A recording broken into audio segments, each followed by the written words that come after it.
Probably the only human in the multiverse to put on a suit to watch anime, but you know what? I'll take that achievement. So today we're putting my many years of university education to great use by watching anime. I'm going to be watching and reacting to Dr. Stone. I have no idea what this show is about. I know it's anime, but it's probably my most requested thing to react to. So let's check it out. I don't know how much physics is going to be in this show, so I might just be going on some tangents to talk about some cool things, but we'll find out. Before we start the video, I also just want to say you won't find any serious physics here, but you will find some extremely fun facts. And that's what this channel is all about. Fun facts. Just like this show, your computer can be turned into a stone, figuratively speaking, by hackers via light. So if you don't want that, you should definitely get a VPN. And one of the best VPNs out there is Atlas VPN. And they were kind enough to sponsor this video, so a huge thanks to them. Currently, Atlas VPN are running a huge discount on their 3-year deal for $1.99 a month with a 30-day money-back guarantee. The deal won't last for long, so make sure to check it out by clicking the link in the video description below. They have this really neat data breach monitor feature. You insert your email address, and this tool scans the internet to see if it ended up in any recorded data breaches, data dumps, that includes your email, names, passwords, or other sensitive information. If you enable notifications, it ensures you're aware of such incidents, as it gives you a heads up to change your passwords before someone can steal your accounts. Atlas VPN is supported on any device, and it gives you a 30-day money-back guarantee on all subscription purchases. Thanks again to Atlas VPN, and if you enjoy my content, make sure you check out the huge discount they're running on their 3-year deal for just $1.99 a month. The 30-day money-back guarantee. The deal won't last for long, so make sure you check it out by clicking the link in the video description below. Let's get back to the video. Right now. But I promise to cheer you on so vociferously, my vocal cords will snap. Awesome! Hold on. What about hair? We might need a whole episode just to explain the physics of that hair. He's got me beat. What the hell? Alright, he's turning to stone. So it doesn't look like normal light, there's stuff in it. Whether that's physical stuff or just some sort of optical illusion, it looks like physical stuff. It's green light, so it's in the visible light domain of electromagnetism.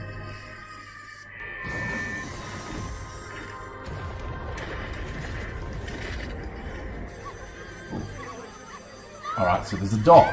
Why hasn't the dog been turned to stone?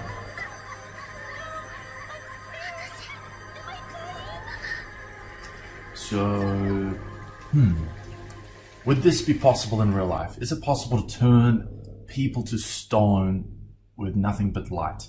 Well, I mean, I'm making that assumption, right? Because it might not have been just light. It looked like light, but there could have been like, you know, microscopic things, right? Like nanobots, and maybe that's what's responsible for turning them into stone, and that would make a lot of sense. There's currently some stuff happening with nanobots, actually. I think they're trying to use them to essentially destroy cancer, so that's pretty cool. Could be a thing of the past, cancer.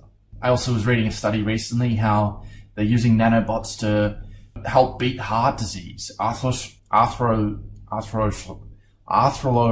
Jesus Christ. So is there any way it could just be light turning people into stone?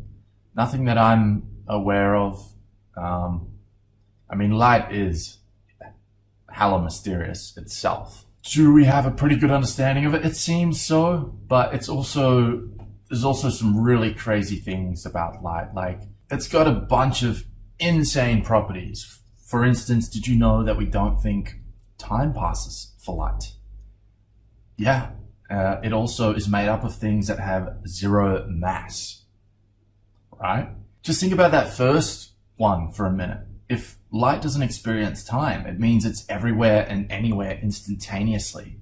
So, you know, if you didn't know, it takes light about 8 minutes and 23 seconds, I think it is, for light to get from the sun to Earth, because it has a finite speed, right? The speed of light, which is 300,000 kilometers per second. Ridiculous. But it takes it about 8 minutes and 23 seconds to get to Earth. But for photons, which are the little things that make up light, the journey was instantaneous. And you can take that further. What about light that's traveled, 12 billion light years? We see quasars out there in the universe in the distant past 12 billion light years away. So just try and wrap your head around that. It took 12 billion years for that light to travel that distance, to make that voyage, but it experienced no time. No time elapsed for the photons. Yeah. Anyway, we're off on a massive tangent. In conclusion, no, I'm not sure light could turn people to stone, though I definitely do not know everything. In fact, I know very little. The more you know, the more you realize you don't know. And I certainly don't know as much about the universe as I'd like. So it could be possible, of course. I think it's probably nanobots. I don't think it's a light. It looked like there was stuff in it. And there's nothing that's coming to mind. And I did read that this show is trying to be scientifically accurate. And if that's the case, I'm just going to assume they're trying to be scientific, and there must be some sort of scientific understanding that we're currently aware of in our time. So it looks like nature is reclaiming the planet. I don't think it would take too long for it to be like we never existed at all. I mean, there's going to come a time in the future, if you didn't know, the oceans are going to evaporate in about 1 billion years because the sun is slowly expanding. And yeah, it's going to heat up the planet. Oceans are going to evaporate. Unless we've gotten off this floating rock and found another floating rock, yeah, we're pretty effed. It's October 5th. You see the E equals MC squared on the shield. You really slept in for a hell of a Some long physics for time. you. That's I'm sure you know that one. Einstein's famous energy mass equivalence. Energy and mass are the same thing, if you didn't know. And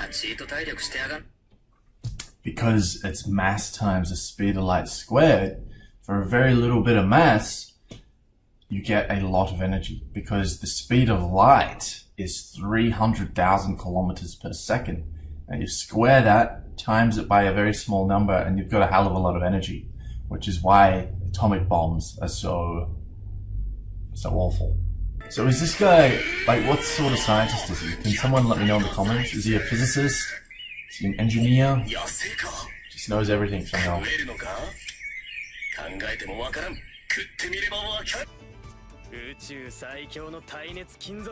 Tungsten's pretty cool. Yeah, it's got the highest melting point of any element we know of. And, you know, it can glow white hot and not melt. So you can run electricity through it, right?